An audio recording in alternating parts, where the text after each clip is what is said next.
Bienvenido sea, querido oyente, a un nuevo viaje por las páginas del tiempo. Hoy lo invito a atravesar conmigo los portones de un castillo olvidado en las montañas de Baviera, donde el otoño de 1921 pintaba los árboles con tonos de óxido y oro viejo. Esta es una historia sobre dos almas destrozadas por la guerra, sobre el silencio que cura y el silencio que enferma, sobre la mentira que por caminos tortuosos condujo a dos corazones a la más pura de las verdades.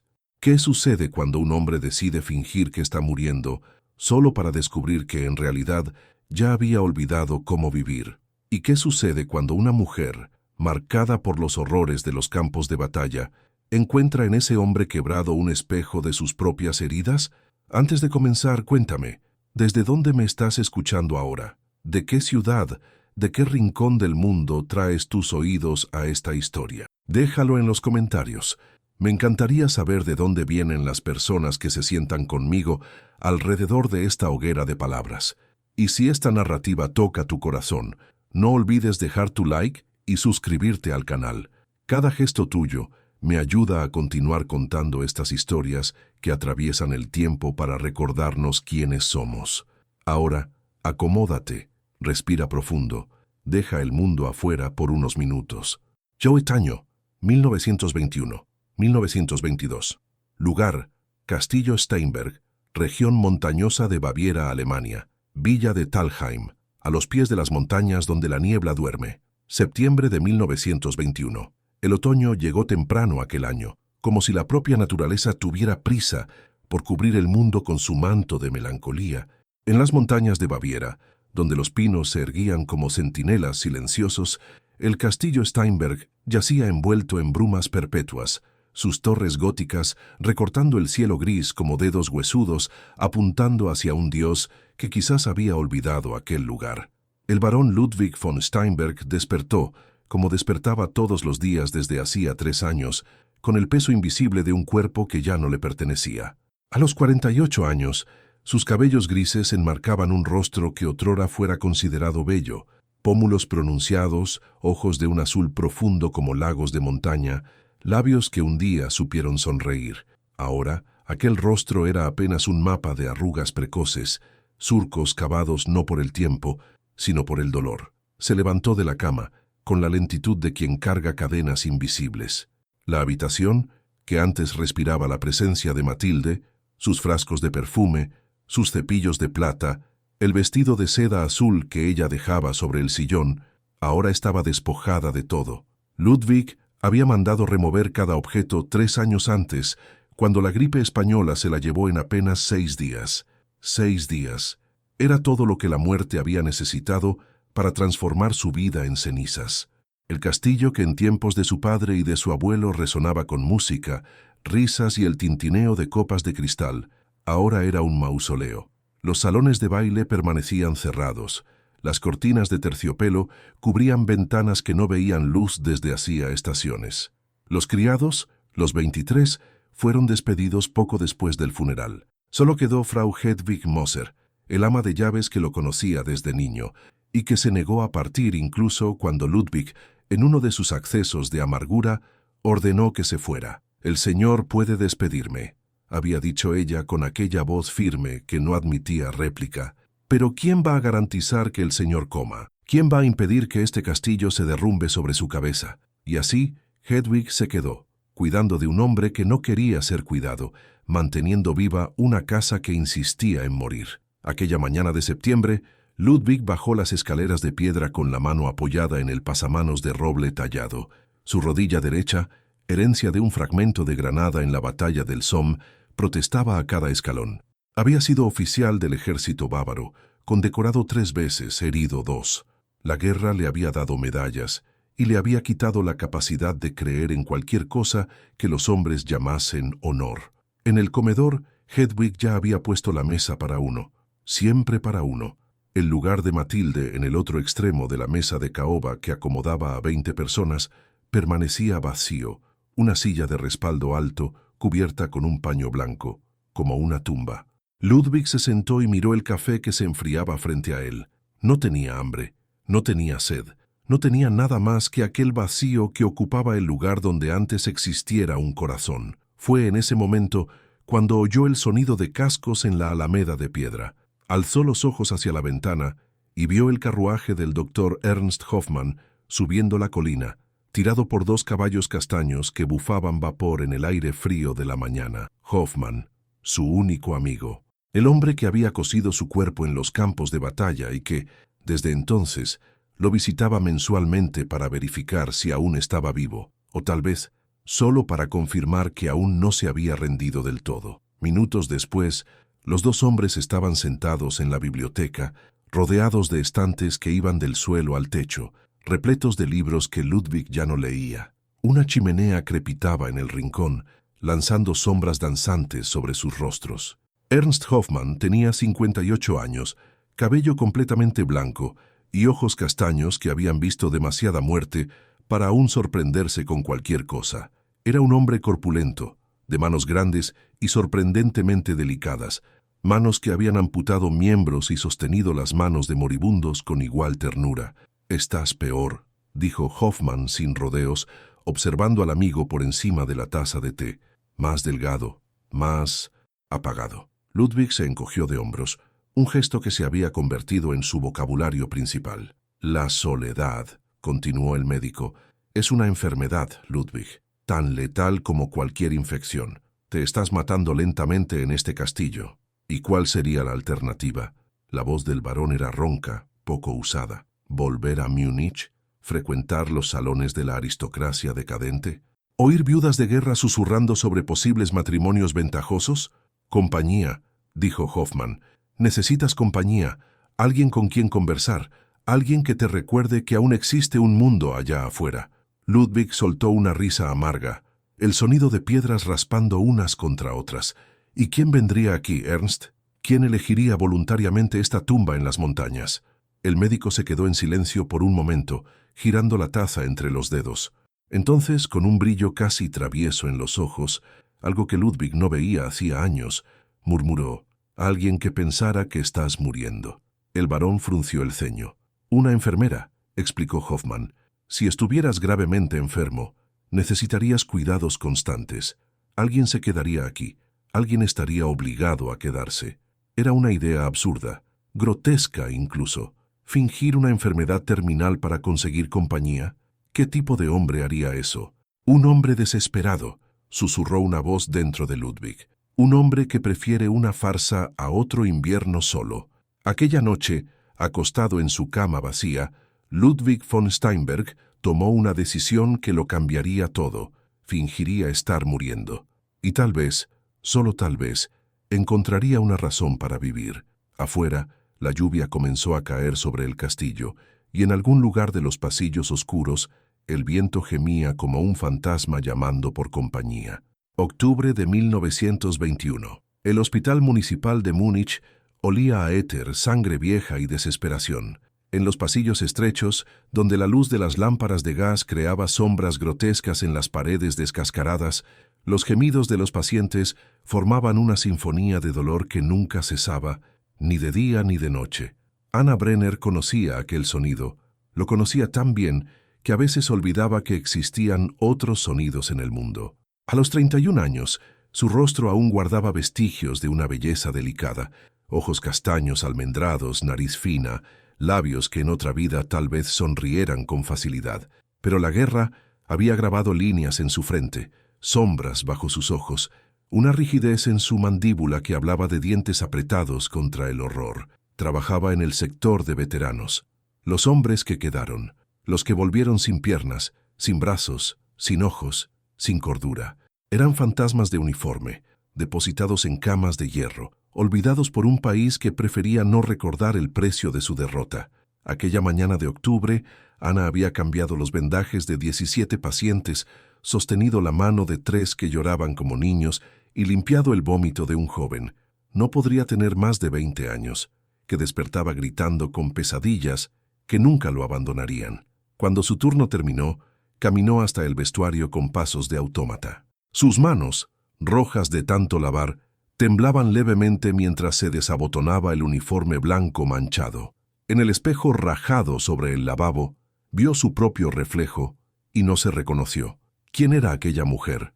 ¿Qué había pasado con la Ana de antes, la hija del relojero de Augsburgo, la niña que coleccionaba flores prensadas y soñaba con conocer París? La guerra. La guerra había pasado. Había servido en hospitales de campaña entre 1916 y 1918. 2 primaveras, 2 veranos, 2 otoños, 2 inviernos rodeada de sangre y barro, de gritos y silencios peores que cualquier grito. Había visto hombres ser traídos en pedazos, literalmente en pedazos. Había aprendido a coser carne humana como quien cose un vestido rasgado. Había aprendido a mentir. Todo va a estar bien, decía a los moribundos. Vas a volver a casa y a vivir con el peso de esas mentiras. Nunca más fue la misma. Cuando la matrón jefe la llamó a su oficina aquella tarde, Ana esperaba otra reprimenda por haber dado comida extra a un paciente, o tal vez la noticia de otro recorte de personal. El hospital estaba quebrando, como todo en la Alemania de posguerra, pero la matrón, una mujer huesuda de 60 años con el cabello recogido en un moño tan apretado que parecía estirar su piel, tenía otra cosa en mente. «Hay una posición disponible», dijo, hojeando papeles sobre su escritorio. «Particular, un varón en Baviera, Castillo Steinberg en las montañas cerca de Thalheim». Ana parpadeó. «¿Un varón? Enfermo terminal, al parecer. Necesita cuidados constantes. Su médico, un tal Dr. Hoffman, contactó con nosotros. Buscan a alguien con experiencia en casos graves». La matrón alzó los ojos evaluando a Ana. «Tú tienes esa experiencia, y francamente, necesitas salir de aquí antes de que te quiebres del todo». Era verdad. Ana sabía que estaba al límite. Las pesadillas venían todas las noches ahora. A veces, en medio de un procedimiento, sus manos simplemente dejaban de funcionar, paralizadas por recuerdos que no pedían permiso para invadir. «¿Cuánto tiempo?», preguntó. «Indefinido. Hasta que él, bueno, ya sabes, hasta que muera». Era eso lo que la matron no decía. «El pago es generoso», continuó la mujer, «y tendrías hospedaje en el castillo. Silencio, aire puro de las montañas. Tal vez sea lo que necesitas, Brenner. Silencio». La palabra resonó en la mente de Ana como una promesa. Silencio después de años de gritos, montañas después de trincheras, un único paciente después de cientos. Aceptó. 2 semanas después, Ana Brenner bajó de un carruaje frente a los portones del castillo Steinberg. La niebla era tan espesa que apenas podía ver las torres sobre su cabeza. El aire olía a pinos y tierra mojada, tan diferente del hedor del hospital que casi lloró de alivio. Una mujer anciana la esperaba en la puerta, Frau Hedwig, que se presentó con un gesto breve y ojos que parecían ver a través de las personas. «La señorita es la enfermera», dijo Hedwig. No era una pregunta. «Lo soy. Él está en la habitación principal, segundo piso, ala este. No espere simpatía». Ana asintió. No la esperaba. Los hombres moribundos raramente eran simpáticos. Subió las escaleras de piedra, recorrió un pasillo largo y oscuro y se detuvo frente a una puerta de roble macizo. Respiró profundo. Llamó. «Adelante», dijo una voz ronca adentro. La habitación era grande, pero parecía más pequeña por las sombras. Las cortinas estaban cerradas, dejando entrar solo un hilo de luz gris. En una cama con dosel, bajo capas de cobertores, yacía un hombre de cabellos grises y ojos azules que brillaban en la penumbra como los de un lobo. Ana se acercó. Sus años de entrenamiento tomaron el control. Postura erguida, expresión neutra, manos firmes. Observó al paciente con ojos clínicos, piel pálida, ojeras profundas, delgadez evidente, todos los signos de una enfermedad grave. Pero algo estaba mal. No sabría decir qué. Era una intuición, un susurro en algún rincón de su mente entrenada. Los ojos de él. Había algo en sus ojos que no combinaba con un moribundo. Aquella noche, en su pequeña habitación en el ático del castillo, Ana abrió su diario, un cuaderno de tapa de cuero que la acompañaba desde los campos de batalla, y escribió: «Primera observación. Sus ojos no son los de un hombre muriendo. Son los de un hombre que ya murió por dentro. Hay una diferencia, aún no sé cuál. Afuera, el viento aullaba entre las torres, y en algún lugar del castillo, un piano permanecía en silencio, esperando manos que tal vez nunca más lo tocaran». Octubre, noviembre de 1921.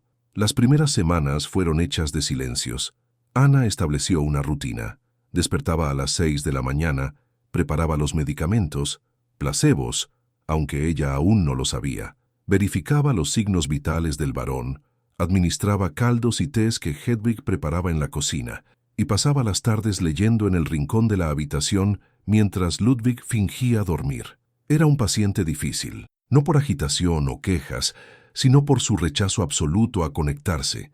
Respondía a sus preguntas con monosílabos, desviaba la mirada cuando ella intentaba examinarlo, se negaba a hablar sobre su pasado, su enfermedad, sus miedos, pero Ana era paciente, había aprendido a hacerlo. En los hospitales de campaña los soldados más heridos eran frecuentemente los más silenciosos, no por fortaleza, sino por incapacidad de traducir en palabras lo que habían vivido. Ana había aprendido a leer otras señales, la tensión de una mandíbula, el temblor de una mano, el modo en que los ojos se cerraban cuando un recuerdo específico los invadía. Ludwig presentaba todas esas señales. No eran signos de enfermedad física, eran signos de trauma. En la tercera semana comenzó a percibir patrones. Él empeoraba en las noches de tormenta. El trueno parecía transportarlo a otro lugar, otro tiempo. A veces, en medio del sueño, murmuraba en francés, la lengua del enemigo, la lengua de los campos de batalla, y había cicatrices en su cuerpo que no combinaban con ninguna enfermedad que Ana conociera, pero combinaban perfectamente con fragmentos de artillería. Había luchado en la guerra, eso explicaba muchas cosas. Una tarde de noviembre, mientras el viento azotaba las ventanas y la lluvia transformaba el mundo en gris, Ana lo encontró sentado en la biblioteca en vez de acostado en la cama. Sostenía un libro. Goethe, notó ella, pero no estaba leyendo. Sus ojos miraban fijamente el fuego en la chimenea con una intensidad que ella reconocía. ¿Ha leído usted Fausto?, preguntó ella, sentándose en el sillón opuesto sin pedir permiso. Él alzó los ojos, sorprendido. Era la primera vez que ella iniciaba una conversación que no fuera sobre medicamentos o síntomas. Muchas veces, respondió, la voz aún ronca de desuso. ¿Y qué opina? ¿Fausto hizo la elección correcta al vender su alma? ¿Un destello de algo? ¿Interés? Cruzó el rostro de Ludwig. Fausto no vendió su alma por poder o riqueza, dijo lentamente. La vendió por un momento de felicidad tan perfecto que desearía que durara para siempre. Eso es diferente. ¿Lo es? Lo es. La mayoría de las personas vende su alma por mucho menos. Ana pensó en los soldados que había conocido, en los hombres que habían entregado todo, juventud, cordura, miembros, vida, por promesas vacías de gloria. Tal vez Ludwig tuviera razón. ¿Y usted?, preguntó ella. ¿Por qué vendería su alma? El silencio que siguió fue largo. El fuego crepitó. La lluvia golpeó los cristales. Por un día más con ella, dijo Ludwig finalmente, y su voz era tan baja que Ana casi no oyó. Por un día más con mi esposa. Fue la primera vez que mencionó a Matilde. A partir de aquel momento, algo cambió. Los silencios continuaron, pero ahora eran silencios diferentes. Silencios compartidos, silencios que decían más de lo que las palabras podrían decir. Ludwig comenzó a hacer preguntas, pequeñas al principio. ¿De dónde venía ella? ¿Cuánto tiempo había trabajado como enfermera? Ana respondía con la misma economía de palabras que él usaba.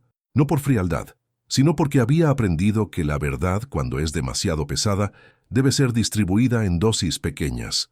Ella le contó sobre Augsburgo, sobre su padre, el relojero que murió cuando ella tenía 12 años, dejándola con una abuela severa y una colección de relojes que nunca terminó de reparar, sobre su madre, que murió en el parto, una ausencia que Ana nunca supo cómo llenar. Ludwig le contó sobre la guerra, sobre la herida que casi le costó la pierna, sobre los hombres bajo su mando que no tuvieron la misma suerte, sobre el sonido de las bombas que aún oía en las noches de tormenta.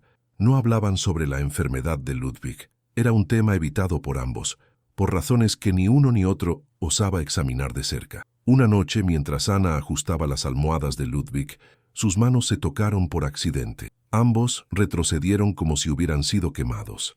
«Disculpe», murmuró ella. «No se disculpe», dijo él, y había algo en su voz, una suavidad que no estaba ahí antes. «¿Hace cuánto tiempo que alguien no la toca, Fräulein Brenner?» La pregunta era tan inesperada, tan íntima, que Ana sintió la sangre subir a su rostro. Yo no sé, admitió. Yo tampoco sé, dijo Ludwig. A veces creo que olvidé cómo es. Aquella noche, sola en su habitación, Ana escribió en su diario: «Él está tan quebrado como yo. Reconozco las grietas porque son iguales a las mías. Dos personas destrozadas por la guerra, fingiendo que aún están enteras. La diferencia es que él finge estar muriendo y yo finjo estar viva». Y luego, casi como una confesión, por primera vez en años, no quiero huir. Afuera, la primera nieve del invierno comenzaba a caer, cubriendo el castillo con un manto blanco que parecía prometer un nuevo comienzo, o tal vez solo esconder las ruinas un poco más. Noviembre de 1921. El sonido de cascos en la Alameda de Piedra quebró la quietud de una mañana de domingo. Ana, que estaba en la biblioteca escogiendo un libro para leerle a Ludwig, se acercó a la ventana y vio un carruaje elegante, más elegante que el del doctor Hoffman, deteniéndose frente a la entrada principal del castillo. Un hombre descendió, joven, tal vez 30 y tantos años, vestido con un sobretodo de corte impecable y un sombrero que se quitó para revelar cabellos rubios cuidadosamente peinados.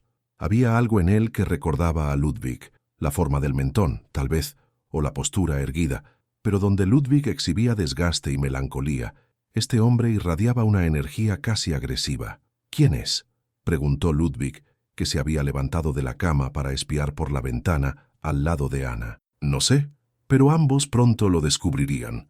Konrad von Steinberg, sobrino único de Ludwig, abogado en Múnich, heredero del título y las propiedades en caso de que el tío muriera sin hijos, lo cual parecía cada vez más probable. Entró en la habitación de Ludwig como quien entra en territorio conquistado. Su sonrisa era demasiado amplia, su preocupación demasiado efusiva, sus preguntas sobre la salud del tío demasiado numerosas.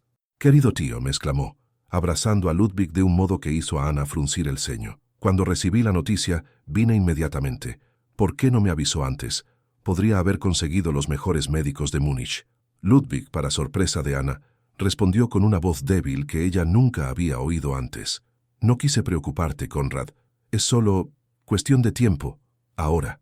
Ana observaba todo desde su rincón, clasificando, archivando, analizando. Sus manos estaban ocupadas doblando sábanas, pero su mente trabajaba en otra cosa. Konrad hacía preguntas sobre la enfermedad de Ludwig, pero sus preguntas eran extrañas. No preguntaba sobre dolor, sobre confort, sobre tratamientos posibles. Preguntaba sobre plazos, sobre disposiciones testamentarias, sobre asuntos que necesitan ser resueltos antes de que... «Bueno, usted sabe». Ludwig respondía con vaguedad estudiada, y Ana percibió, con una mezcla de asombro y diversión reticente, que estaba actuando, y actuando bien. Cada tos estaba cronometrada, cada suspiro de debilidad calculado, cada mención a la propia muerte, un anzuelo lanzado en las aguas turbias de la codicia del sobrino. Konrad se quedó 3 días. 3 días de cenas formales que Hedwig preparaba con expresión de piedra, de paseos por el castillo que más parecían inventarios, de preguntas sobre los deseos finales del tío, disfrazadas de preocupación filial. En la tercera noche, después de que Konrad finalmente partió prometiendo volver muy pronto, Ludwig llamó a Ana a su habitación. Estaba sentado en la cama, pero no había nada de débil en su postura ahora. Sus ojos brillaban de un modo que Ana aún no había visto, no con fiebre, sino con algo parecido a alegría. «¿Qué le pareció?», preguntó Ludwig. Ana dudó. No era su lugar juzgar a los parientes de su paciente. «¿Puede hablar?», insistió él. «Genuinamente quiero saber». «Él mide las cortinas mientras usted aún respira», dijo Ana, y las palabras salieron antes de que pudiera contenerlas. Ludwig rió. Una risa de verdad, ronca, sorprendida, como un instrumento guardado mucho tiempo, siendo tocado nuevamente. «Exactamente», exclamó. «Exactamente eso. Konrad siempre fue así. Cuando era niño, preguntaba cuánto valía yo, no cuánto tenía, cuánto valía, como si yo fuera un reloj que se va a vender». Ana pensó en su padre, en el modo en que sostenía cada reloj, como si fuera una criatura viva. Konrad nunca entendería a un hombre así. «Usted se divirtió», dijo ella, y no era una pregunta. «Me divertí», admitió Ludwig. «Por primera vez en 3 años me divertí. exagerar mis síntomas frente a él, verlo calcular en silencio cuánto tiempo aún tendría que esperar. Negó con la cabeza. Es perverso, lo sé. Es humano. Él la miró entonces, y había algo nuevo en sus ojos. Un reconocimiento, tal vez, como si la viera por primera vez. Usted no me juzga, dijo casi con asombro. No me corresponde juzgar. No es eso. Usted simplemente no juzga, como si entendiera. Ana no respondió. ¿Qué podría decir? ¿Que entendía por qué ella también usaba máscaras? ¿Que la frialdad profesional que vestía era tan falsa como la enfermedad de él? Gracias, dijo Ludwig, y su voz era suave ahora, despojada del humor ácido que solía vestir, por no juzgarme y por estar aquí. Aquella noche, algo sucedió que Ana no esperaba. Rió. Sentada en su habitación, escribiendo en su diario, recordó la expresión de Conrad cuando Ludwig tuvo un acceso de tos particularmente dramático, los ojos desorbitados, el retroceso instintivo, el miedo de que tal vez la enfermedad fuera contagiosa, y rió. Era la primera vez que reía desde 1918. El sonido era extraño en sus propios oídos, oxidado, vacilante, como una puerta cerrada mucho tiempo siendo forzada a abrirse. Pero era real, y era suyo. Escribió en el diario: «Hoy reí. No sé qué significa eso. No sé si debería reír aquí en este castillo de sombras, con un hombre que finge morir y un sobrino que espera la muerte. Pero reí, y por un momento, solo por un momento, olvidé que el mundo está hecho de dolor». Afuera, la nieve continuaba cayendo, y en algún lugar del castillo, Ludwig von Steinberg también sonreía en la oscuridad, pensando en una enfermera de ojos tristes que por un instante había parecido casi feliz. Diciembre de 1921, enero de 1922. El invierno descendió sobre las montañas de Baviera con una ferocidad silenciosa. A mediados de diciembre, la nieve había bloqueado todos los caminos que llevaban al valle. La villa de Thalheim, que ya era distante en días normales, se volvió inalcanzable. El castillo Steinberg se transformó en una isla flotando en un océano blanco, aislada del mundo por paredes de hielo. Para Ana, aquel aislamiento debería haber sido sofocante. En cambio, era liberador. Por primera vez desde que dejó los campos de batalla, no oía gritos por la noche. No había sirenas, ni bombas, ni el sonido húmedo de cuerpos siendo arrastrados por el barro. Solo había el silencio de la nieve, el crepitar de las chimeneas y la respiración constante del castillo, un organismo vivo hecho de piedra y memorias. Las rutinas cambiaron, con Ludwig mejorando gradualmente, una ficción que ambos mantenían sin jamás discutir abiertamente.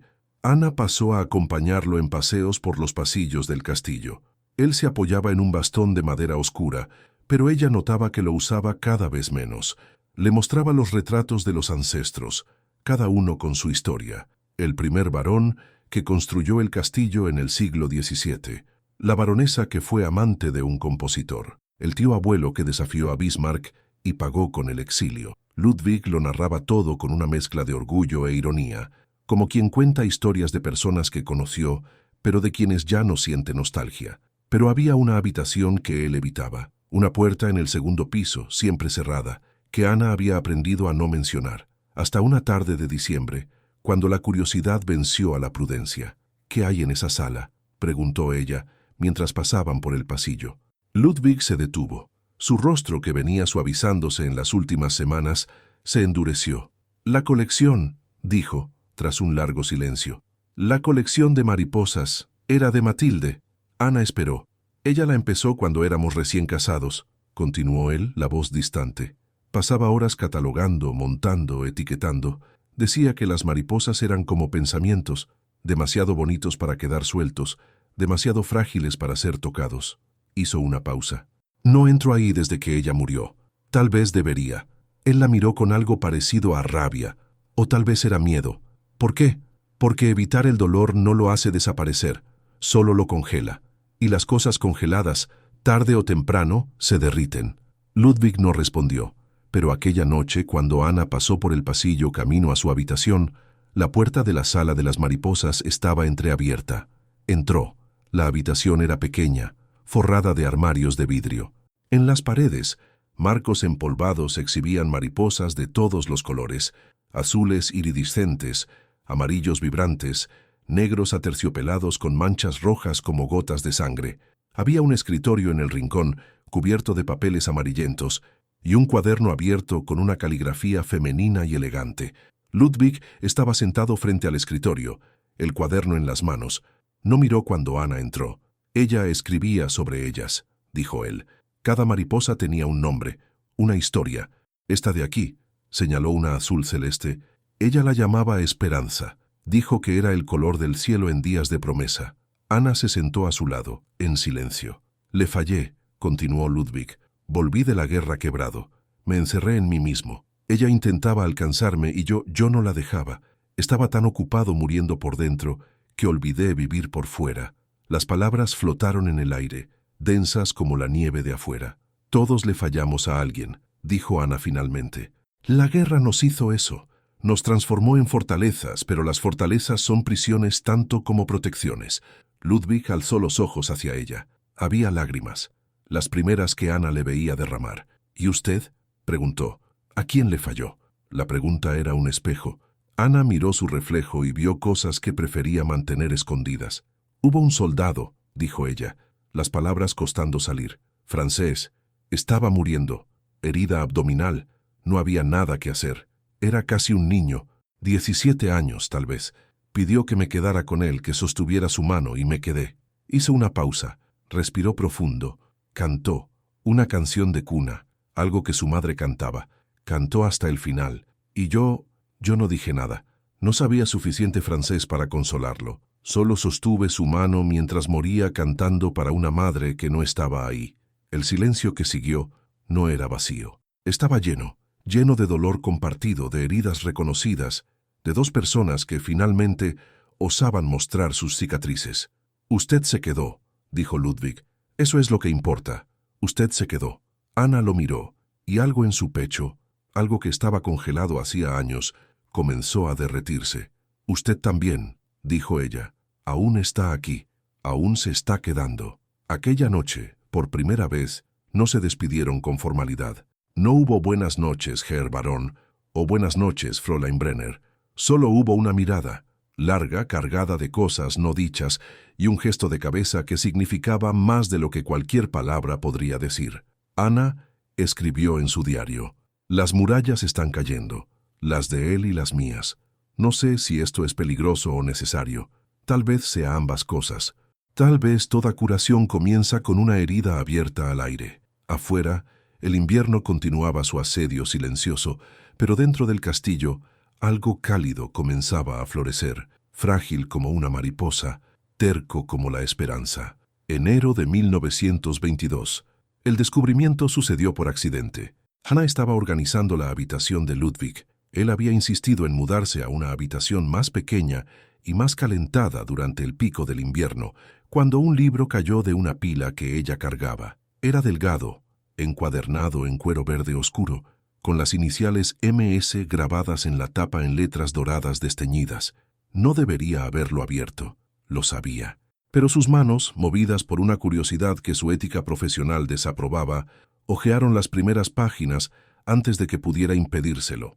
La caligrafía era la misma del cuaderno de la sala de las mariposas, femenina, elegante, levemente inclinada hacia la derecha. 12 de marzo de 1914, comenzaba la primera entrada. Ludwig llegó hoy, 3 años fuera, en Berlín, y ahora finalmente volvió a casa. Apenas lo reconocí. Está más delgado, más serio. Hay algo en sus ojos que no estaba ahí antes. Una sombra. Me pregunto qué le hizo la ciudad. Ana sabía que debería parar. Aquellas eran palabras privadas, susurros de una mujer muerta para sí misma. Pero continuó leyendo, hipnotizada. Las entradas siguientes contaban la historia de un matrimonio. Los primeros años eran luminosos, bailes, viajes, planes para hijos que nunca llegaron. Matilde escribía sobre Ludwig con una adoración que saltaba de las páginas. Su inteligencia, su humor, el modo en que él la hacía sentirse la mujer más importante del mundo. Pero entonces vino la guerra. 28 de agosto de 1914. Ludwig partió hoy. No lloré frente a él. Prometí que sería fuerte. pero ahora sola en esta habitación que aún huele a su perfume, no puedo parar de sollozar. ¿Cuándo lo volveré a ver? ¿Volverá el mismo hombre que partió? No volvería. Ana lo sabía, antes incluso de leer. Ninguno de ellos volvía igual. Las entradas de los años de guerra eran esporádicas. Matilde escribía menos, como si las palabras se hubieran vuelto insuficientes, pero las que existían eran reveladoras. 15 de abril de 1917. Ludwig estuvo en casa por 2 semanas. Debería estar feliz, pero solo siento miedo. No duerme, o cuando duerme, despierta gritando. No habla sobre lo que vio. Me mira como si no me reconociera. A veces estamos juntos en la misma sala y siento que estoy completamente sola. Y luego, entradas aún más dolorosas. 3 de noviembre de 1918. La guerra terminó. Ludwig está vivo. Debería ser el fin de la pesadilla, pero es como si fuera solo el comienzo de otra. Ya no me toca, no me mira. Construyó un muro a su alrededor y no sé cómo atravesarlo. Siento que lo perdí por una guerra que nunca luché. La última entrada era de diciembre de 1918, 3 meses antes de que Matilde enfermara. Hoy cumplimos 10 años de casados.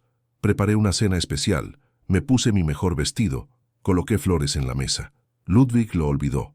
Pasó la noche entera en la biblioteca mirando el fuego. Cuando le pregunté si estaba bien, dijo que sí, pero sus ojos decían otra cosa. Decían que no está aquí, que tal vez nunca más estará. Ana cerró el diario. Sus manos temblaban. Entendía ahora. Entendía el peso que Ludwig cargaba. No solo el luto por Matilde, sino la culpa por haberla perdido antes, incluso de que muriera. El arrepentimiento por todos los días que había desperdiciado, construyendo muros cuando podría haber construido puentes. Lo encontró aquella tarde, en la biblioteca. Leía, o fingía leer, junto a la ventana que daba al jardín cubierto de nieve. «Encontré algo», dijo ella, colocando el diario sobre la mesa frente a él. Ludwig miró el libro. Su rostro palideció. «No debería haberlo leído», dijo, la voz tensa. «No debería», concordó Ana, «pero lo leí». El silencio que siguió estaba cargado de electricidad. Ana sentía el corazón latiendo en sus sienes. «Usted la perdió antes de que ella muriera, ¿no es cierto?», preguntó, y las palabras eran gentiles, pero afiladas como un bisturí. «La perdió por la guerra, por el muro que construyó a su alrededor». Ludwig no respondió, pero Ana vio el momento exacto en que algo dentro de él se quebró, una represa que contenía años de culpa, de arrepentimiento, de dolor no procesado. Lloró. No fueron lágrimas discretas, como las de la noche en la sala de las mariposas. Fueron sollozos, profundos, desgarrados, el sonido de un hombre que finalmente se permitía sentir el peso de todo lo que había negado. Ana no dijo nada. Se sentó a su lado, lo suficientemente cerca para que él supiera que no estaba solo, pero sin tocarlo. A veces, la presencia silenciosa es el único consuelo que una persona puede aceptar. Cuando los sollozos finalmente cesaron, Ludwig alzó los ojos, rojos, hinchados, pero de algún modo más claros de lo que Ana jamás los había visto. «Ella merecía más», dijo, la voz ronca. «Merecía un marido que estuviera presente, que supiera cómo amar sin miedo». «Todos merecemos más», respondió Ana, «pero trabajamos con lo que tenemos. Usted hizo lo mejor que pudo con las herramientas que la guerra le dejó. Eso no es excusa». «No, pero es la verdad». Él la miró, realmente la miró, como si la viera por primera vez. «¿Por qué está aquí, Ana?», preguntó, y era la primera vez que usaba su primer nombre. «¿Por qué se queda?». La pregunta no tenía respuesta simple. Ana pensó en silencio, gritos, fantasmas, soldados cantando canciones de cuna. Pensó en mariposas llamadas esperanza y en muros hechos de hielo. «Porque alguien necesita quedarse», dijo finalmente, «y porque tal vez yo también lo necesito». Aquella noche, algo cambió irrevocablemente entre ellos. No hubo declaraciones, no hubo gestos dramáticos. Solo hubo un entendimiento, silencioso, profundo, de que dos personas rotas habían encontrado, una en la otra, la posibilidad de reconstruirse.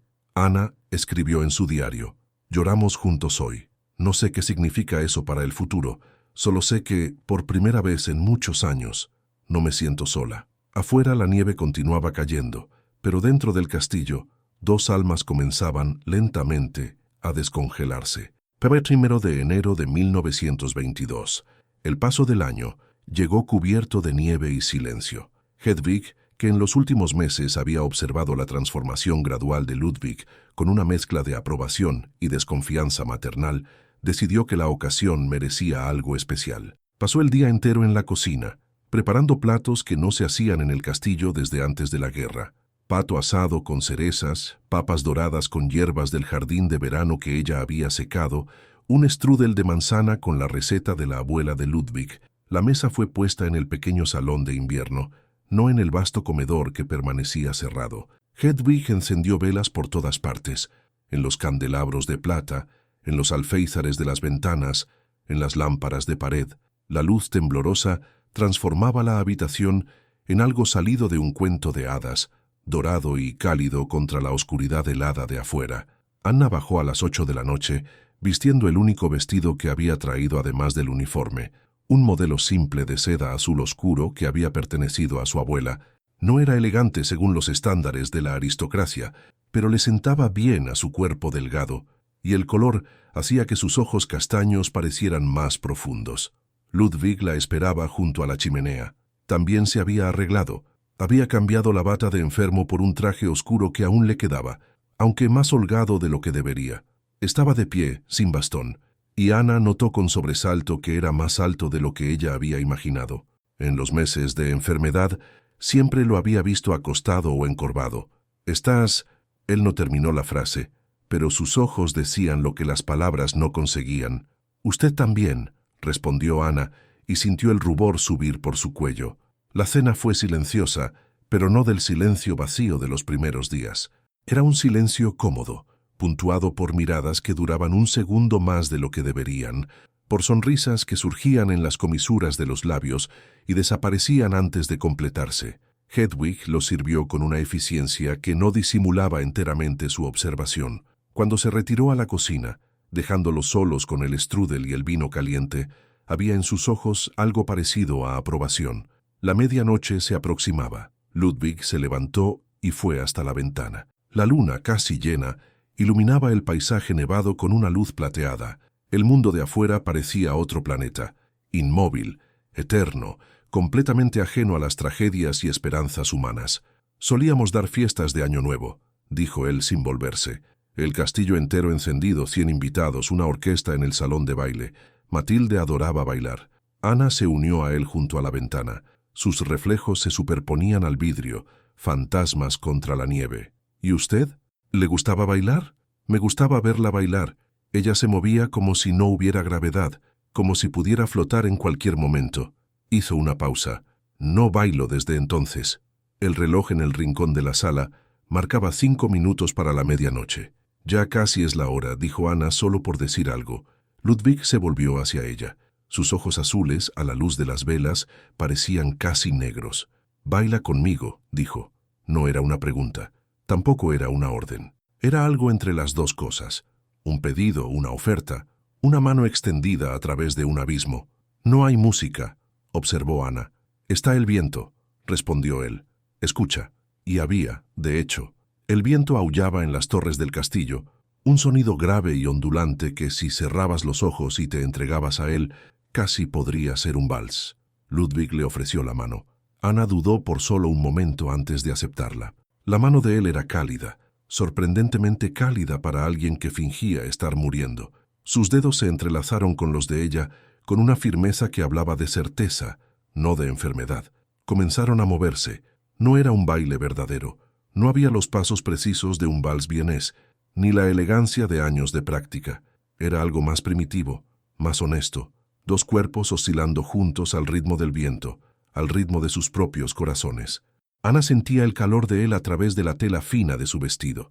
Sentía su mano en su cintura, firme pero gentil. Sentía el aroma de sándalo y algo más, algo que era solo él. El reloj comenzó a dar la medianoche. Dejaron de bailar. Se quedaron parados en medio del salón, aún abrazados, mientras las 12 campanadas resonaban por el castillo vacío. Cuando el silencio volvió, Ludwig bajó los ojos hacia ella.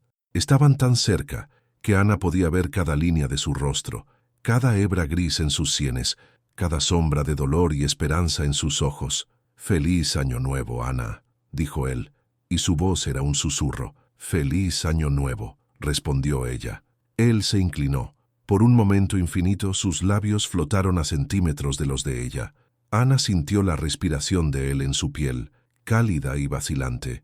Y entonces ella retrocedió. Fue un movimiento pequeño, casi imperceptible. Un paso atrás, una mirada desviada, pero fue suficiente. Ludwig la soltó inmediatamente. Su rostro, que segundos antes estaba suave, abierto, se cerró como una puerta. «Perdóneme», dijo, la voz volviendo a la formalidad. «No debería...» «No», interrumpió Anna. «No es eso. Es que yo...» Pero no sabía cómo terminar. Cómo explicar que no era rechazo, sino miedo, que la intensidad de lo que sentía la asustaba más que cualquier campo de batalla, que una parte de ella, la parte que había sobrevivido a la guerra construyendo muros, gritaba que entregarse a esto sería pedir ser destruida. «Es tarde», dijo ella finalmente. «Debería... Buenas noches, Herr Barón», y se fue. Casi corrió en realidad, subiendo las escaleras en dirección a su habitación como si huyera de algo que la perseguía. Aquella noche, sola en su cama, Anna lloró. No sabía exactamente por qué, si de miedo, de frustración o de una tristeza que no tenía nombre. Solo sabía que había llegado al borde de algo inmenso y había retrocedido. En su diario escribió solo una línea, «casi», y debajo, después de mucho dudar, «no sé si huí de él o de mí misma». Afuera, el primer día del Año Nuevo, amanecía sobre un mundo cubierto de nieve, y en algún lugar del castillo, Ludwig von Steinberg estaba parado frente a la ventana, tocando sus propios labios y preguntándose si había imaginado todo. Febrero de 1922. Las semanas que siguieron al Año Nuevo fueron extrañas. Anna y Ludwig mantenían una cordialidad cuidadosa, como dos personas caminando sobre hielo fino. Conversaban sobre libros, sobre el tiempo, sobre las noticias que ocasionalmente llegaban de la villa a través de Hedwig, pero no mencionaban el vals, no mencionaban el casi beso. Era como si por acuerdo tácito hubieran decidido fingir que nada había sucedido, excepto que todo había sucedido, y ambos lo sabían. Anna lo sentía en las miradas que Ludwig desviaba demasiado rápido.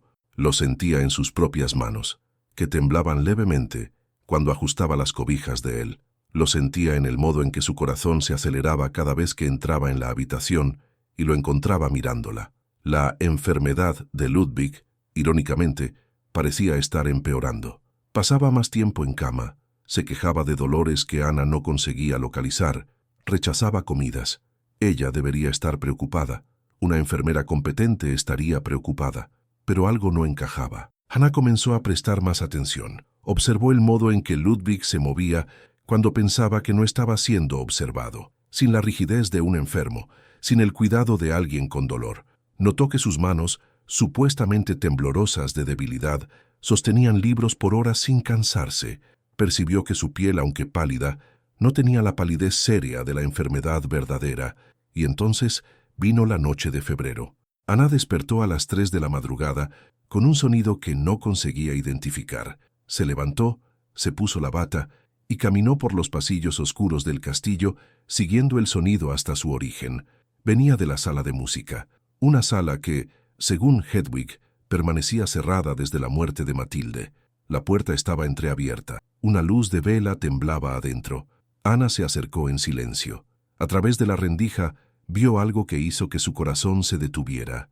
Ludwig estaba sentado al piano. Sus manos, aquellas manos supuestamente temblorosas de enfermedad, danzaban sobre las teclas con una habilidad y vigor que serían imposibles para un moribundo.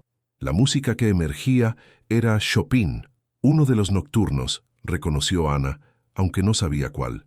Era melancólica, sí, pero también era poderosa. Cada nota era precisa, cada frase fluía hacia la siguiente con la seguridad de años de práctica. Un hombre muriendo no tocaba así. La verdad la golpeó como un puñetazo en el estómago, no gradualmente, no con vacilación, de una vez completa y devastadora. No estaba muriendo, nunca lo había estado. Anna retrocedió de la puerta sin hacer ruido. Volvió a su habitación con pasos mecánicos, la mente en torbellino. Se sentó en la cama y no durmió por el resto de la noche. En los días que siguieron, no confrontó a Ludwig. En cambio, observó.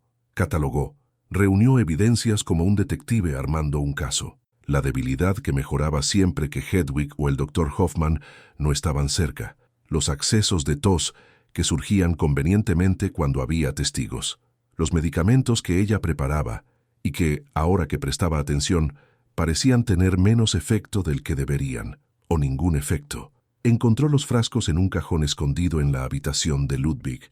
Placebos. Todos placebos. Agua con azúcar y colorante, nada más.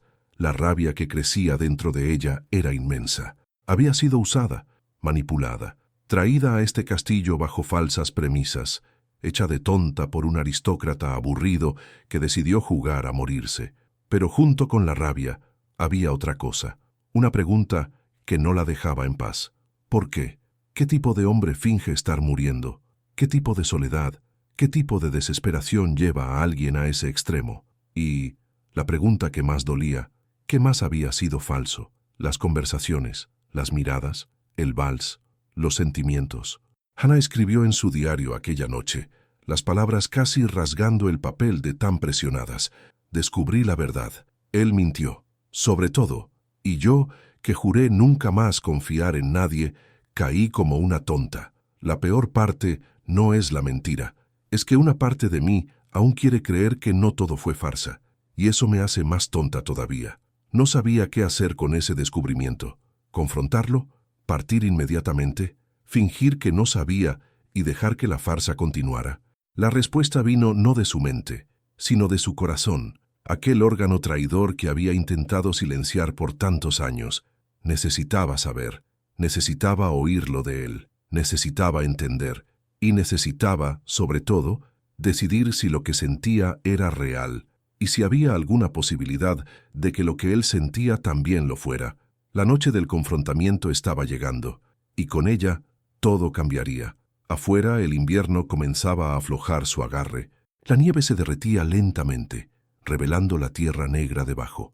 Era un tiempo de transición, de revelaciones, de cosas escondidas viniendo a la luz, y en el castillo Steinberg 2 personas se preparaban, cada una a su modo, para una verdad que lo cambiaría todo. Marzo de 1922. Anna escogió la biblioteca para el confrontamiento. Era el lugar donde habían tenido sus primeras conversaciones reales, donde Ludwig había hablado sobre Fausto y almas vendidas, donde ella había comenzado, sin darse cuenta, a enamorarse de un hombre que no conocía de verdad. ¿O lo conocía? Esa era la pregunta que la atormentaba. Ludwig estaba sentado en su sillón habitual cuando ella entró. El fuego crepitaba en la chimenea. Por la ventana, los primeros signos de marzo eran visibles, nieve derritiéndose, ramas comenzando a brotar, el mundo despertando de su sueño de invierno. «Necesitamos hablar», dijo Anna. Su voz era firme, pero por dentro temblaba. Ludwig alzó los ojos. Había algo en su expresión, aprensión, culpa, que confirmó lo que ella ya sabía. «Siéntate», dijo él. «Prefiero quedarme de pie». El silencio que siguió fue denso como niebla. «Usted sabe tocar piano», dijo Anna. No era una pregunta. Ludwig palideció. «Lo oí la otra noche. Chopin, tocado con una habilidad que sería imposible para un hombre muriendo». Hizo una pausa. «Usted no está muriendo, ¿verdad?»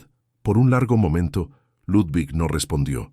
Entonces lentamente se levantó. Se quedó de pie frente a ella, y por primera vez desde que se conocieron, no había máscaras en su rostro, solo agotamiento y algo que parecía vergüenza. «No», dijo él, «no lo estoy». Las palabras flotaron entre ellos como cenizas tras una explosión.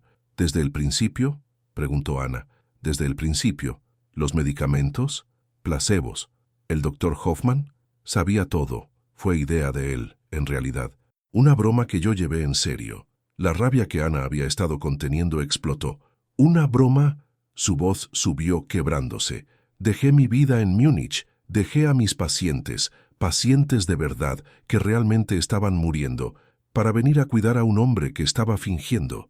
¿Y usted llama a eso broma?». «Anna, no». Ella alzó la mano. «No use mi nombre como si tuviera derecho. No después de meses de mentira. No después de hacerme creer que...». Se detuvo, la voz fallando. «¿Creer en qué?». Ella no respondió. No podía. Las palabras se le atascaron en la garganta como espinas. Ludwig dio un paso en su dirección. Ella retrocedió. «Por favor», dijo él, y había desesperación en su voz. «Déjeme explicar». ¿Explicar qué? ¿Que estaba aburrido? ¿Que necesitaba entretenimiento? ¿Que yo era conveniente? No. La palabra salió como un golpe. Nunca eso.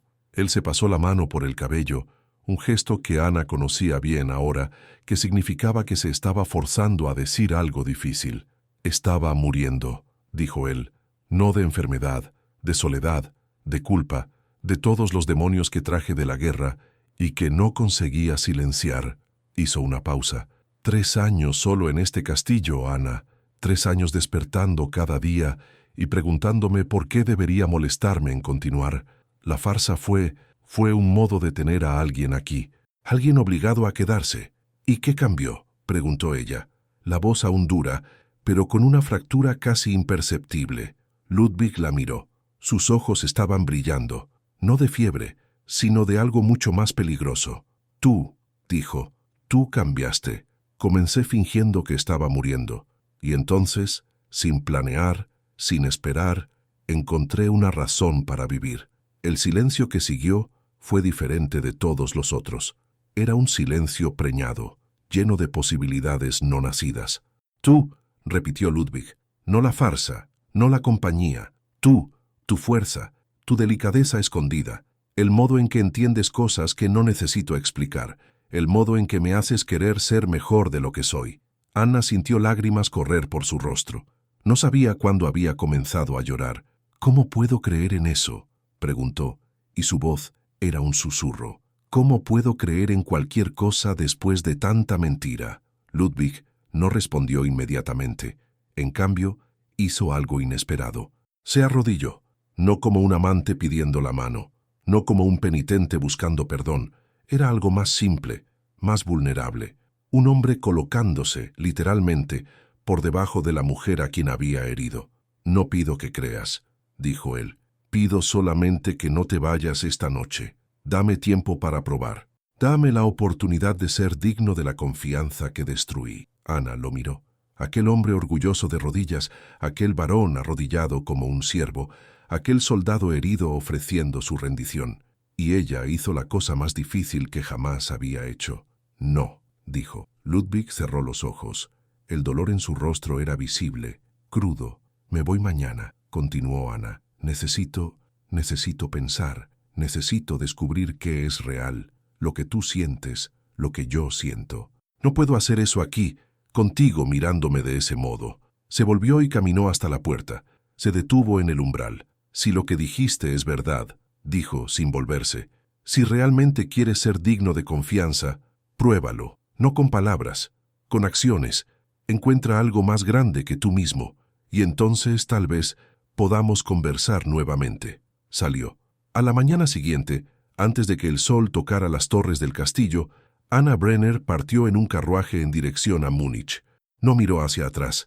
En la habitación de Ludwig, Hedwig lo encontró sentado junto a la ventana, mirando el carruaje desaparecer en la niebla de la mañana. «Se fue», dijo él, la voz vacía.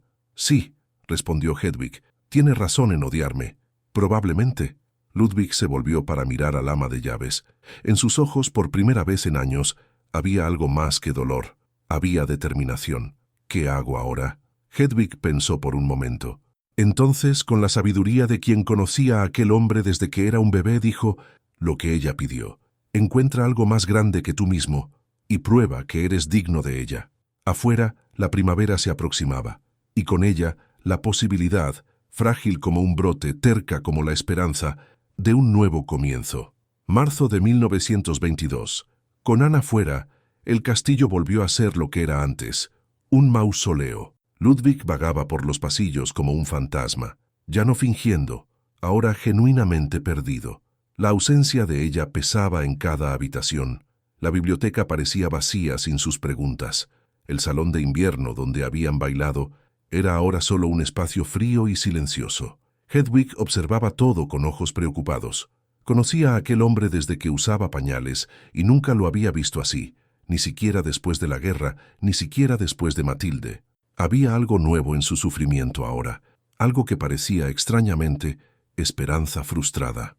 «El Señor necesita comer», decía ella cada noche, dejando bandejas que volvían intactas.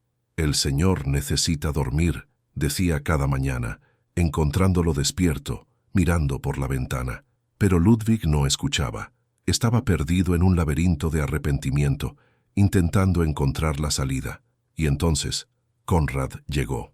El sobrino apareció a mediados de marzo, su carruaje subiendo la colina, con una urgencia que no combinaba con una visita de cortesía. Esta vez no había sonrisas amplias ni preocupación efusiva. Solo había impaciencia mal disimulada. «Tío», dijo, entrando en la biblioteca donde Ludwig estaba sentado, «me enteré de que la enfermera se fue. Eso es preocupante. Usted no debería quedarse sin cuidados médicos». Ludwig miró al sobrino con ojos que ahora veían claramente. La ausencia de Ana había removido algún velo, o tal vez las palabras de ella sobre probar su valor habían agudizado su percepción. «Estoy bien, Conrad», dijo, «mejor de lo que he estado en años en realidad». El rostro de Conrad tembló. Por un instante algo pasó por sus ojos. ¿Frustración? ¿Decepción? Antes de ser sustituido por la máscara de preocupación. «Pero los médicos dijeron que usted estaba gravemente enfermo. Tal vez deberíamos consultar especialistas en Múnich. Tal vez un testamento actualizado para garantizar que sus asuntos estén en orden». «¿Viniste a hablar sobre mi testamento?», preguntó Ludwig, la voz peligrosamente calma. «No, claro que no, solo precauciones. Usted entiende». Ludwig entendía perfectamente. Aquella noche, después de que Conrad se retiró a la habitación de huéspedes, Hedwig buscó a Ludwig en la biblioteca. Llevaba un sobre que sus manos parecían reacias a sostener. «Encontré esto», dijo entregándole la carta. «Se cayó del bolsillo del abrigo del joven señor Conrad, cuando fui a colgarlo en el armario». Ludwig abrió el sobre. Era una correspondencia de un abogado de Múnich, un abogado diferente al de Conrad, para un médico. El contenido hizo que su sangre se helara. «Consulta sobre procedimientos legales en casos de herencia de parientes con enfermedades terminales prolongadas», decía el encabezado. Y debajo, una serie de preguntas sobre cómo acelerar resoluciones patrimoniales cuando el enfermo no demuestra interés en formalizar disposiciones finales. Ludwig leyó y releyó las palabras.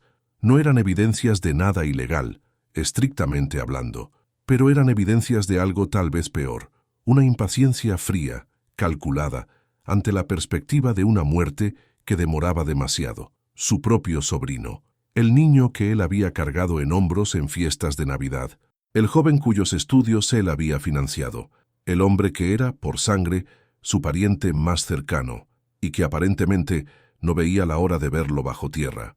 La ironía no escapó a Ludwig. Había fingido estar muriendo para tener compañía, y había, sin saber, atraído a un buitre.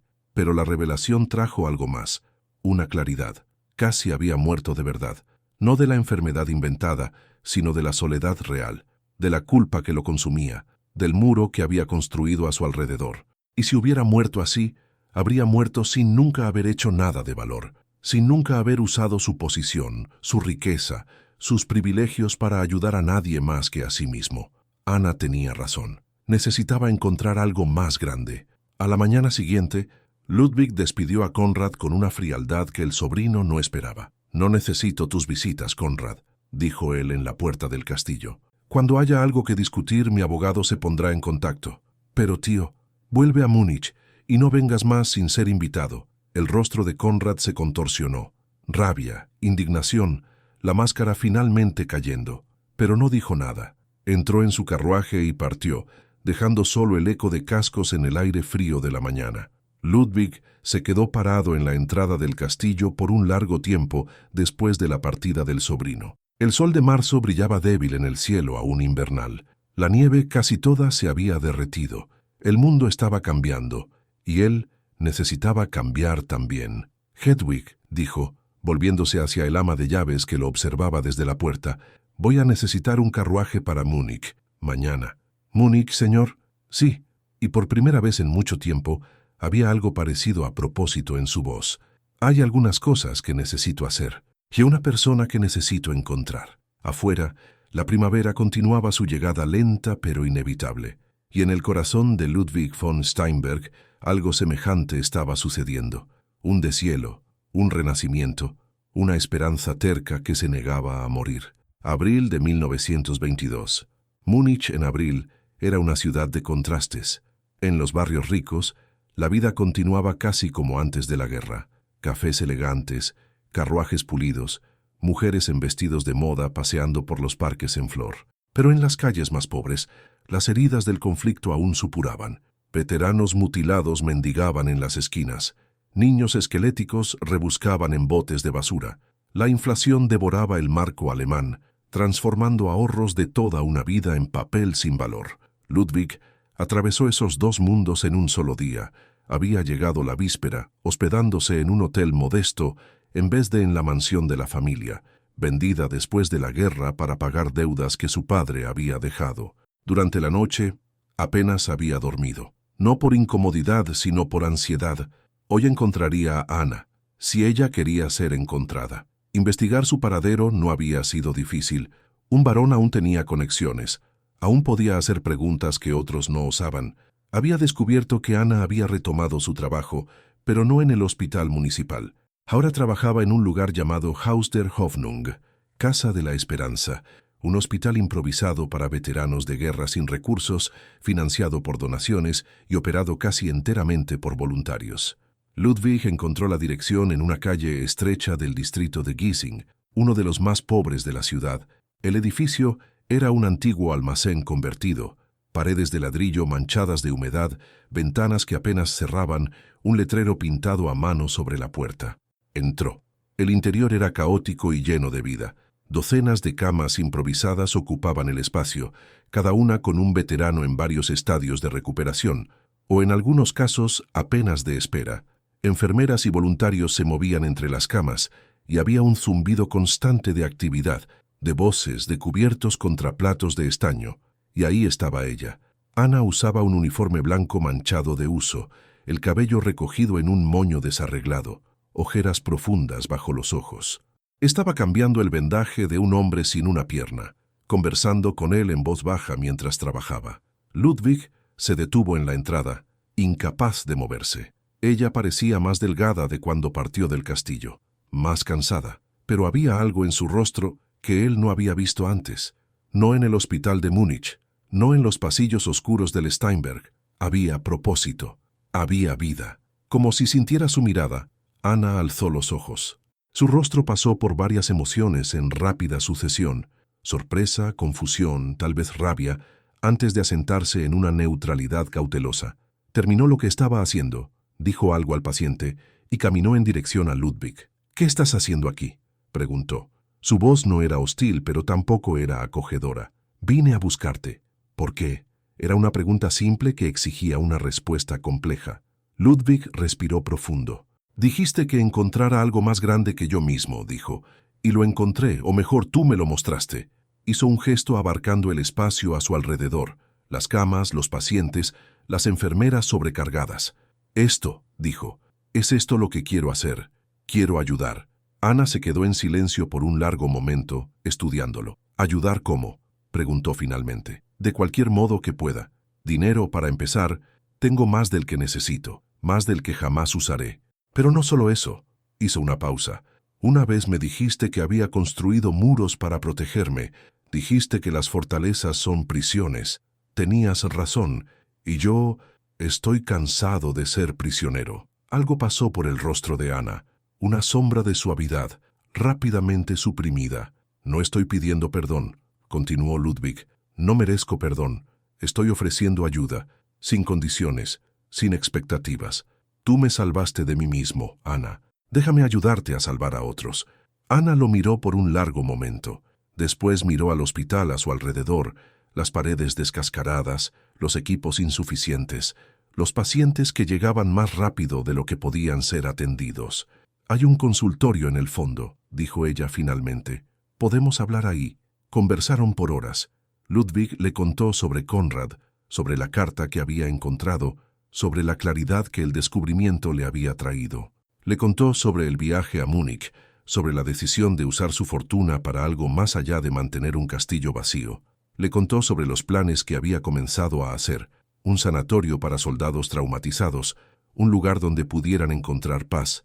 Anna escuchó, hizo preguntas, Desafió algunas de sus ideas, apoyó otras. Era como las conversaciones que habían tenido en el castillo, pero diferentes, más honestas, sin la sombra de la farsa entre ellos. Al final de la tarde, cuando la luz del sol entraba en ángulo por las ventanas sucias, Anna dijo: «Acepto el financiamiento. Para el sanatorio». Ludwig sintió algo expandirse en su pecho. Esperanza, tal vez. Y en cuanto a... No consiguió terminar la pregunta. «¿En cuanto a nosotros?», Anna completó. Suspiró. «No sé. Todavía no. Me mentiste, Ludwig. Eso no desaparece porque apareciste aquí con buenas intenciones. Lo sé. Pero...» dudó. «Estás aquí. Y eso significa algo. No era perdón, no era aceptación, pero era una puerta entreabierta». Ludwig asintió, aceptando lo que ella podía dar. «Voy a quedarme en Múnich», dijo, «por el tiempo que sea necesario. Voy a trabajar en esto, en el sanatorio, en la ayuda a los veteranos. Y voy a esperar». «¿Esperar qué?».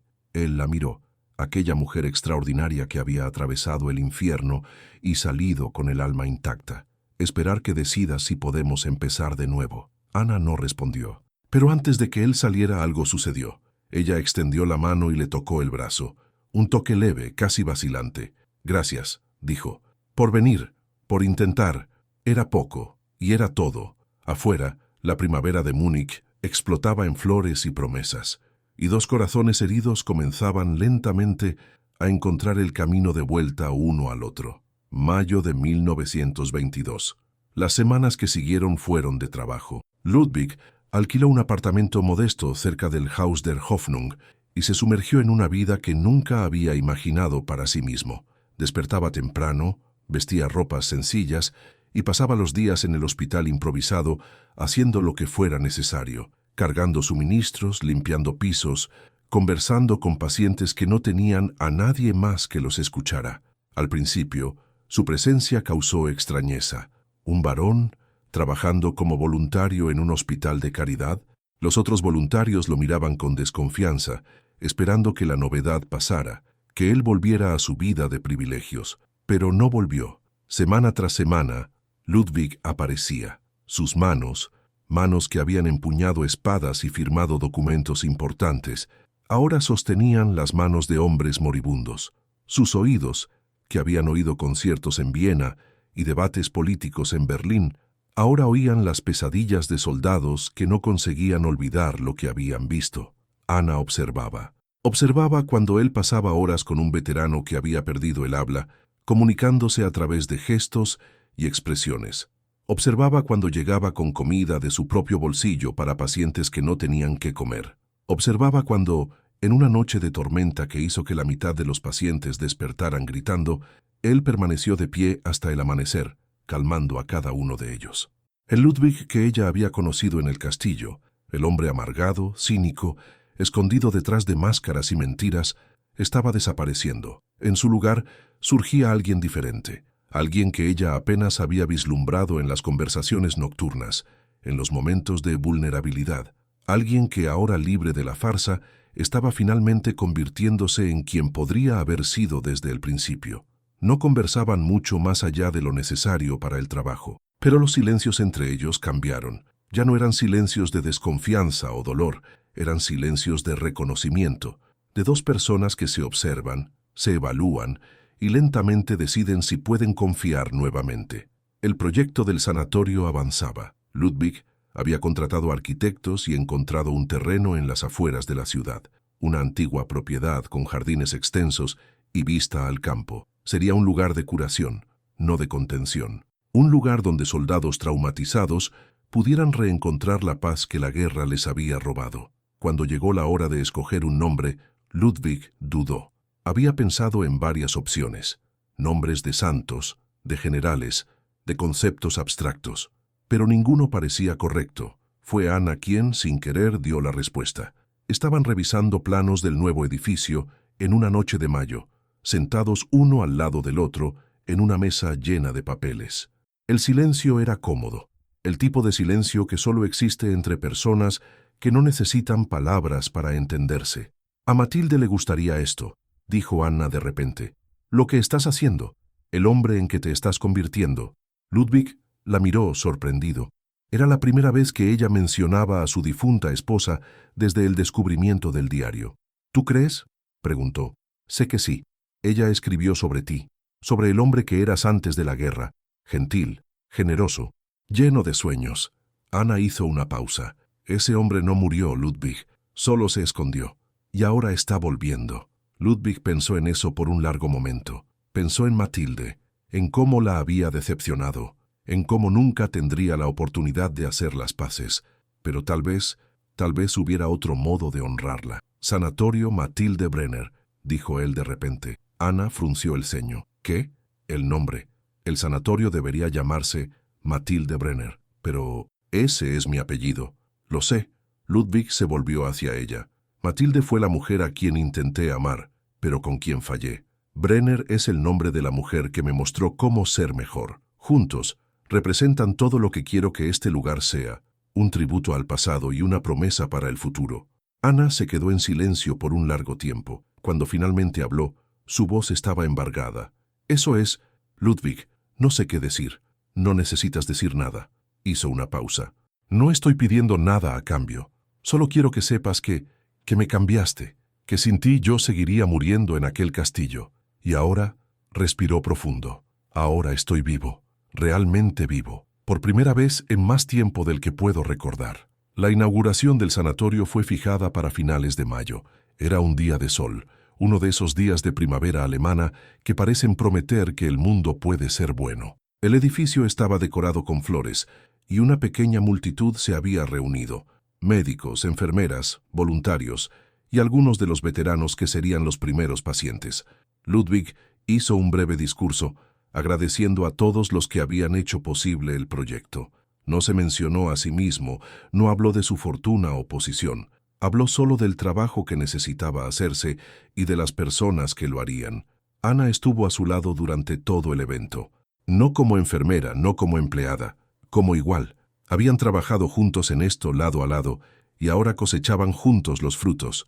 Cuando la multitud comenzó a dispersarse, Ludwig y Ana se quedaron solos frente a la placa con el nombre del sanatorio.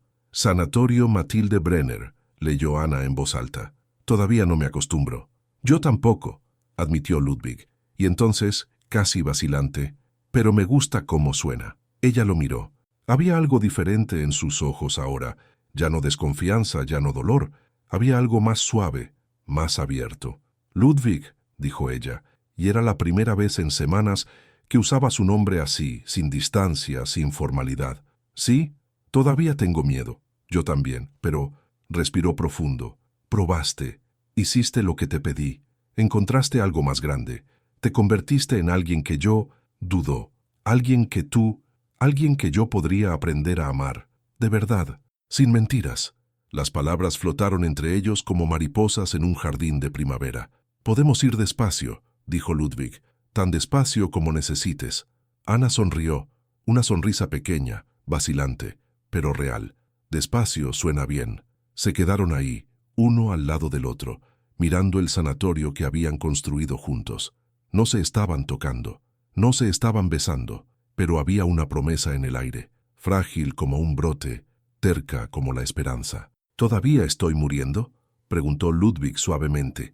Y Ana, recordando las palabras que ella misma había escrito meses antes, respondió, «No, ahora estás comenzando a vivir». Afuera, la primavera celebraba su victoria sobre el invierno, y dos corazones heridos, finalmente, comenzaban a creer que tal vez pudieran sanar juntos. Junio de 1922. El castillo Steinberg parecía diferente bajo la luz del verano. Ana lo notó en cuanto el carruaje cruzó los portones de la propiedad. Donde antes había visto solo sombras y melancolía, ahora veía colores. Los jardines estaban florecidos, las ventanas abiertas dejaban entrar la brisa, y hasta había pájaros cantando en los árboles que antes parecían muertos.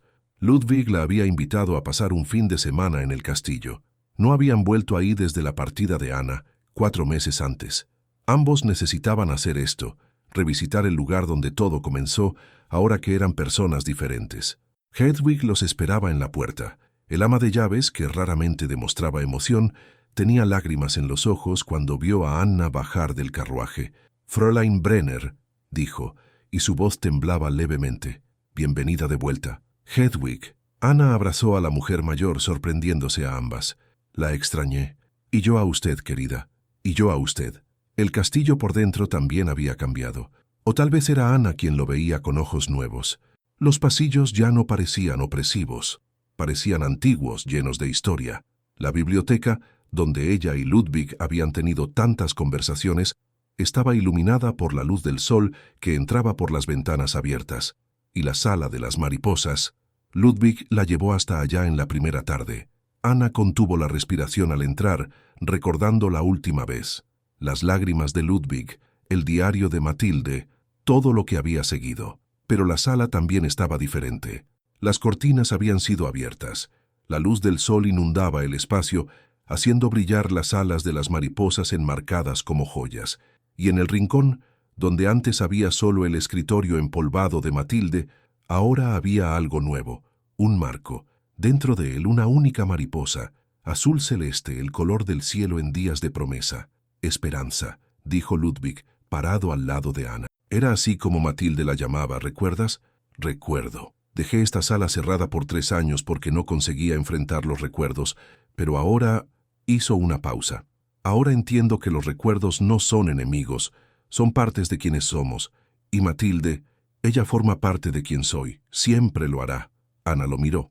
Había paz en su rostro, no la ausencia de dolor, sino la aceptación de él.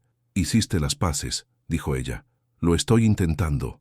Él se volvió hacia ella. Pero hay una cosa que aún necesito hacer, una cosa que debería haber hecho hace mucho tiempo. ¿Qué? En vez de responder, Ludwig sacó algo del bolsillo. Era una carta, amarillenta, obviamente antigua, con un sello que Ana no reconocía. Esto es de Matilde, dijo él. Ella la escribió la noche antes de morir. Nunca la abrí. Ana sintió el corazón apretarse. Ludwig no podía. Tenía miedo de lo que ella podría haber escrito. Acusaciones, tal vez. Recriminaciones. Todo lo que yo merecía. Respiró profundo. Pero ahora quiero saber. Necesito saber. Y quiero que estés aquí cuando la lea. Ana dudó. ¿Estás seguro? Esto es tan personal. Estoy seguro. Él la miró con una intensidad que la hizo temblar. Eres parte de mi vida ahora, Ana. La parte más importante. No quiero más secretos entre nosotros. Abrió la carta. Sus manos temblaban levemente mientras desdoblaba el papel. Ana vio su expresión cambiar mientras leía. Sorpresa, después dolor, después algo que parecía alivio. Cuando terminó, se quedó en silencio por un largo momento. Entonces, sin una palabra, le entregó la carta a Ana. La caligrafía era débil, claramente escrita por alguien muy enferma, pero aún así elegante. Mi querido Ludwig, comenzaba la carta. Sé que leerás esto cuando yo ya me haya ido. No tengas miedo de lo que voy a decir. Sé que te culpas. Sé que piensas que me fallaste, que nuestra soledad fue culpa tuya. Pero necesito que sepas, nunca te culpé. Nunca. Volviste de la guerra quebrado. Yo lo sabía. E intenté alcanzarte de la única manera que conocía. Con palabras, con gestos, con presencia. A veces funcionaba. La mayoría de las veces, no. Pero eso no era tu culpa, mi amor. Era la guerra. La maldita guerra que destruyó a tantos hombres, tantas mujeres, tantas vidas. Lo que quiero que sepas, lo que necesito que sepas, es que fui feliz, incluso en los días difíciles, incluso cuando estabas lejos de mí, aun estando a mi lado, fui feliz. Porque eras tú, porque lo intentabas, porque en el fondo de esos ojos tristes, yo aún conseguía ver al hombre que amé desde el primer día. No dejes que la culpa te destruya, Ludwig. No permitas que mi ausencia te impida vivir. Encuentra a alguien, ama de nuevo, sé feliz. Es todo lo que siempre quise para ti, con todo mi amor, ahora y siempre. Matilde. Ana terminó de leer con lágrimas en los ojos. Ella te perdonó, dijo, la voz embargada. Siempre te perdonó. Ludwig asintió. También había lágrimas en su rostro, pero eran lágrimas de liberación, no de dolor. Cargué tanta culpa, dijo él. Tanto arrepentimiento, y ella solo quería que yo fuera feliz. Ana puso la carta de vuelta en sus manos y sin pensar las envolvió con las suyas. ¿Y lo eres?, preguntó. ¿Feliz? Ludwig la miró. Miró sus manos entrelazadas. Miró la mariposa azul en el marco, la luz del sol que inundaba la sala que antes era un mausoleo. Estoy aprendiendo a hacerlo, dijo. Contigo. El silencio que siguió no era vacío, estaba lleno de promesas no dichas, de posibilidades que finalmente parecían reales. Ludwig, dijo Anna suavemente. ¿Sí? No sé lo que el futuro nos depara. No sé si va a funcionar, si vamos a conseguir superar todo lo que pasó. ¿Pero? Respiró profundo. E hizo la cosa más valiente que jamás había hecho en su vida. Pero quiero intentarlo, dijo. Quiero darnos una oportunidad de verdad, sin mentiras, sin máscaras, sin miedos. Solo nosotros dos intentando descubrir si esto. Hizo un gesto que abarcaba el espacio entre ellos. Puede ser real. Ludwig soltó sus manos. Por un momento, Anna pensó que había dicho algo equivocado, pero entonces él hizo algo inesperado. La besó. No fue un beso apasionado o urgente, fue suave, vacilante, casi reverente, como si ella fuera algo demasiado precioso para ser tocado sin cuidado. Cuando se separaron, ambos estaban sonriendo. ¿Eso fue un sí?, preguntó Anna con un toque de humor que los sorprendió a ambos. Eso fue un sí, confirmó Ludwig. Un sí absoluto y completo. Afuera de la sala de las mariposas, la luz del verano danzaba en las paredes del castillo, y dos personas que se habían encontrado a través de mentiras y dolor finalmente se permitían creer en la verdad de lo que sentían. Septiembre de 1922. Un año. Había pasado exactamente un año desde que Anna Brenner subió por primera vez la colina que llevaba al castillo Steinberg, envuelta en niebla y dudas. Aquel día era una mujer quebrada en busca de silencio. Ahora, de pie en el mismo lugar, era alguien completamente diferente. El castillo también había cambiado. Los jardines, otrora abandonados, florecían con los colores del otoño, crisantemos dorados, dalias rojas, ásteres púrpuras. Las ventanas, antes permanentemente cerradas, estaban abiertas a la brisa suave que descendía de las montañas, y sonidos que el castillo no oía hacía años, risas, conversaciones, música, resonaban nuevamente por sus pasillos de piedra. El sanatorio Mathilde Brenner llevaba funcionando 3 meses. Ya había acogido a docenas de veteranos, ofreciéndoles no solo tratamiento médico, sino algo que muchos habían perdido: esperanza. Ludwig pasaba la mayor parte del tiempo allí, trabajando lado a lado con médicos y enfermeras, pero volvía al castillo siempre que podía. Y Anna dividía su tiempo entre el sanatorio y este lugar que, poco a poco, comenzaba a sentir como hogar. Aquella mañana de septiembre despertó temprano. La luz del sol entraba por la ventana de la habitación, ya no la pequeña habitación del ático, sino una habitación más grande, con vista al jardín. A su lado, Ludwig aún dormía. Lo observó por un momento, como solía hacer en las mañanas en que despertaba primero. El rostro de él, relajado por el sueño, parecía más joven. Las líneas de preocupación se habían suavizado en los últimos meses. Él aún cargaba cicatrices. Todos ellos las cargaban, pero ya no eran heridas abiertas, eran marcas de supervivencia. Anna se levantó silenciosamente y fue hasta la ventana. El otoño estaba llegando. Las hojas de los árboles comenzaban a cambiar de color, preparándose para la caída. Era el mismo periodo del año en que ella había llegado, un ciclo completo, una vuelta entera alrededor del sol. ¿Cuánto había cambiado en un año? Pensó en quién era cuando llegó. Una mujer en fuga, escondiéndose de recuerdos que no quería enfrentar, construyendo muros para protegerse de cualquier cosa que pudiera lastimarla. Pensó en Ludwig, fingiendo una muerte que, de cierto modo, ya estaba viviendo. 2 personas destrozadas usando máscaras para sobrevivir. Y ahora eran algo diferente. No curados. Anna no creía en curas completas, no para heridas tan profundas, pero cicatrizando, aprendiendo, creciendo juntos de maneras que ninguno de los dos podría haber hecho solo. «Estás pensando en voz alta», dijo la voz de Ludwig detrás de ella. Anna se volvió. Él estaba despierto, apoyado en las almohadas, observándola con aquella media sonrisa que ella había aprendido a amar. «Perdona», dijo ella, «no quería despertarte. No me despertaste». Él se sentó en la cama. «¿En qué pensabas?» Anna volvió a la cama, sentándose a su lado. «En hace un año», dijo. «¿En quiénes éramos? ¿En quiénes somos ahora?» Ludwig asintió. Tomó la mano de ella entrelazando sus dedos. «Yo era un hombre patético», dijo él, fingiendo morir porque no sabía cómo vivir. Y yo era una mujer huyendo, respondió Ana, fingiendo que podía escapar de mí misma. Se quedaron en silencio por un momento, cada uno perdido en recuerdos. ¿Te arrepientes?, preguntó Ludwig finalmente. De haber venido, de haberte quedado. Ana pensó en la pregunta, pensó en todo lo que había sucedido, el descubrimiento de la mentira, la rabia, la partida, el reencuentro en Múnich. Pensó en las noches difíciles y las mañanas de paz. Pensó en el beso en la sala de las mariposas, en el trabajo lado a lado en el sanatorio, en los pequeños momentos cotidianos que, sumados, formaban una vida. No, dijo ella, ni por un segundo. Ludwig sonrió, aquella sonrisa completa que reservaba solo para ella. Yo tampoco. El día pasó como pasan los días cuando se está en paz, lentamente, suavemente, lleno de pequeños placeres. Desayuno con Hedwig, que ahora sonreía con frecuencia y a veces hasta tarareaba mientras trabajaba. Un paseo por los jardines, donde Ludwig le mostró a Ana las flores que Matilde había plantado años antes y que finalmente florecían de nuevo. Un almuerzo silencioso en la biblioteca, rodeados de libros que ahora leían juntos en voz alta. Por la tarde, recibieron una visita.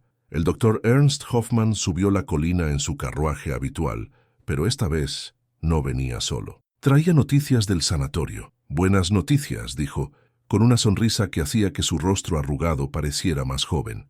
El veterano Schmidt, contó él, sentado en la sala de estar con una taza de té. Aquel que no hablaba desde hace 2 años. Dijo su primera palabra ayer. ¿Cuál fue?, preguntó Ana. Gracias. El médico negó con la cabeza, aún maravillado. Miró a la enfermera que lo estaba cuidando y dijo, gracias. Solo eso. Pero ella lloró. Todos nosotros lloramos. Ludwig miró a Ana. Había algo en sus ojos que ella reconocía, orgullo, gratitud y una esperanza que ya no necesitaba ser escondida. Aquello era por lo que trabajaban. Aquello era algo más grande que Ana lo había desafiado a encontrar, y estaba funcionando. Por la noche, después de que Hoffmann partió, Ludwig y Ana subieron a la terraza de la torre principal, que era algo que habían comenzado a hacer en los últimos meses, sentarse ahí, mirando las estrellas, conversando sobre todo y nada. El cielo estaba despejado, constelaciones esparcidas como diamantes sobre terciopelo negro. La luna, casi llena, iluminaba las montañas alrededor con su luz plateada. Ana, dijo Ludwig, después de un largo silencio. Sí, él se volvió hacia ella. A la luz de la luna, sus ojos parecían casi luminosos. Quiero pasar el resto de mi vida contigo, dijo. No era una pregunta, era una declaración simple y directa. No estoy pidiendo nada formal, no necesito ceremonias ni títulos, solo quiero que sepas, eres mi familia ahora. Tú, Hedwig, el sanatorio, los veteranos que cuidamos, ustedes son todo lo que tengo, todo lo que quiero tener. Ana sintió el corazón expandirse en su pecho. Lo sé, dijo ella, y tú eres mi familia también. Se inclinó y lo besó, suavemente, sin prisa. Cuando se separaron, ambos estaban sonriendo. ¿Sabes?, dijo Ana, hace 1 año vine aquí esperando encontrar silencio, un lugar para esconderme. Y lo encontraste. Encontré algo mejor. Lo miró. Encontré un hogar. Ludwig no respondió con palabras. Simplemente la abrazó, envolviéndola con sus brazos, sosteniéndola como si fuera la cosa más preciosa del mundo. Y tal vez lo era. Se quedaron ahí por un largo tiempo, 2 corazones que se habían encontrado el uno al otro a través de la oscuridad. 2 personas que habían aprendido que la curación no viene de huir del dolor, sino de atravesarlo junto con alguien. Cuando finalmente bajaron a la habitación, las estrellas continuaban brillando sobre el castillo Steinberg. Los jardines dormían bajo la luz de la luna, y en algún lugar en la sala de las mariposas, la pequeña esperanza de alas azules reposaba en su marco, testigo silencioso de todo lo que había cambiado. Ana se durmió en los brazos de Ludwig, pensando en mariposas y nuevos comienzos, en guerras superadas y amores encontrados. Y por primera vez en muchos años, no tuvo pesadillas, solo sueños. Dicen los habitantes de Thalheim que el castillo Steinberg cambió después de aquel año. Dicen que las ventanas ahora están siempre abiertas, que hay risas en los pasillos, que el viejo varón fue visto sonriendo más de una vez, algo que nadie imaginaba posible. Dicen que una mujer vive ahí ahora, una enfermera de Múnich, que transformó el lugar sin transformarlo, que trajo vida sin borrar las memorias. Dicen también que hay un sanatorio en las afueras de la ciudad, donde soldados rotos encuentran paz, que el varón trabaja ahí como si fuera un simple voluntario, que él y la enfermera son vistos juntos todos los días, trabajando lado a lado, construyendo algo que sobrevivirá a ambos. Pero lo que los habitantes de Talheim no saben, lo que nadie sabe más que los dos, es lo que sucede en las noches de otoño, cuando las hojas caen sobre los jardines y el viento canta en las torres. En esas noches, Ludwig y Anna aún bailan, sin música, sin público, sin nada más que el uno y el otro. Bailan en el salón vacío, a la luz de velas, moviéndose al ritmo de corazones que aprendieron a latir juntos. Y si alguien les preguntara, ¿valió la pena? Todo el sufrimiento, todas las mentiras, todas las lágrimas, ambos darían la misma respuesta. Sí, porque a veces es necesario fingir que se está muriendo para aprender a vivir. Y a veces, solo a veces, los caminos más tortuosos nos llevan exactamente donde necesitamos estar.